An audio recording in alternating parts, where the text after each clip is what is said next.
आज चाहिँ मैले वास्तवमा आफ्नै बारेमा यो भिडियो बनाइरहेको छु। साँच्चै भन्नुपर्दा रामकृष्णलाई तपाईले किन फलो गर्ने अथवा रामकृष्णको भिडियो किन हेर्ने भन्ने बारेमा म आज आफ्नै बारेमा प्रश्न पार्न चाहन्छु कि म अलिकति कहिलेकाहीँ मलाई कलम चलाउन मन लाग्छ।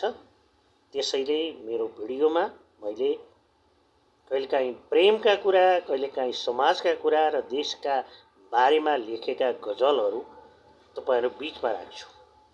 अर्को कुरो, मेरो मनमा निकै आइरहेको कुरा तल परेका आवाजहरू, बोल्न नसक्ने आवाजहरू, त्यो देशमा परेका समस्याहरू, राष्ट्रियताका समस्याहरू अथवा राष्ट्रियताका कुराहरू मेरो मनमा पटक पटक आउने भएका कारणले ती तल परेका आवाजहरू बोल्ने कोसिस गरेको हुन्छु र राष्ट्रियताका कुराहरू मैले गर्छु। किनभने मलाई यो देशको धेरै माया छ।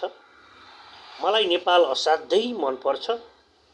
मलाई नेपाली सबै अत्यन्त मन पर्छ। त्यसैले राष्ट्रियताको बारेमा पनि मैले भिडियोहरू बनाउने गर्छु र राजनीतिक सत्यताको बारेमा पनि मैले केही भिडियोहरू बनाउँछु। यो कुरालाई तपाईलाई पनि मन पर्छ भने हामी साथी बन्न सक्छौं। हामी यो डिजिटल प्लेटफर्ममा एउटा मायाको रूपमा अगाडि बढ्न सक्छौं भन्ने पनि मैले आशा लिएको छु। त्यसैले तपाईहरुको माया, सल्लाह सुझाव म माथि रहन्छ होला भन्ने पनि मैले निकै ठूलो आशा गरेको छु र यस्ता खालका चीजलाई